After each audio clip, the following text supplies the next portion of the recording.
hostage publication, man. We got Bang Bang Trill Bros and Sisters. Chapter 1. Kawan and Kassan were two young African brothers who were born in Africa but were being raised in the rough and tough city streets of Miami, Florida.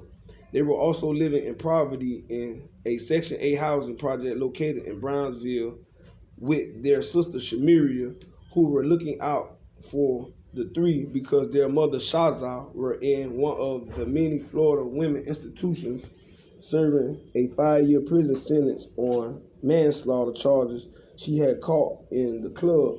Shaza had let the ways of America swallow her, especially at how fast and freely everything were going and could come at you.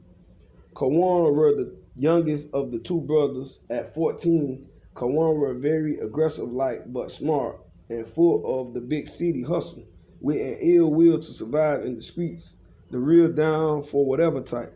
Kawan had just entered his first year of senior high school at Miami Northwestern, but Kawan knew that school couldn't and wouldn't help pay the bills, so it were a constant thought of get money, at least 6 figures.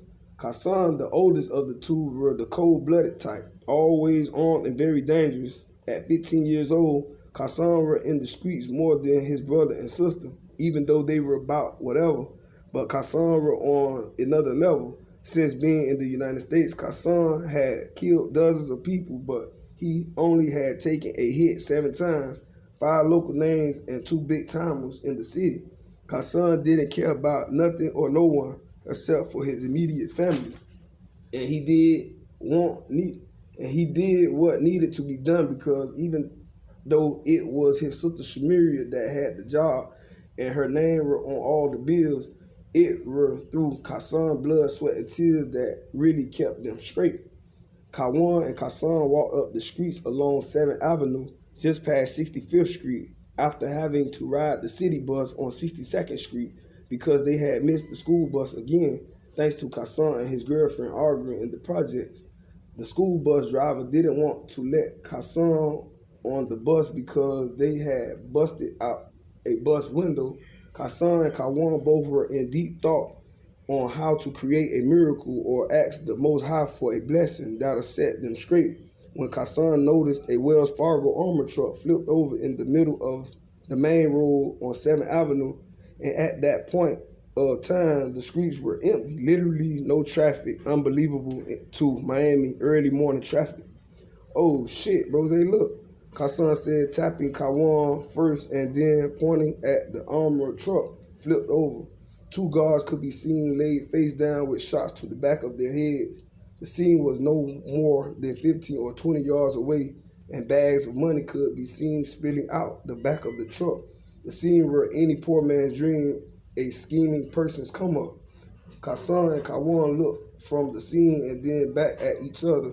Nothing needed to be said. Mind quickly made up. They raced to the turnover armor truck, and once on the scene fully, both brothers filled their hands with as many bags of money that their grip would allow them to clutch, not caring about the weight of the bags. Once their hands were filled, they both struck out running like 2 big kids in a toy store who had never known a happy Merry Christmas or a Happy New Year.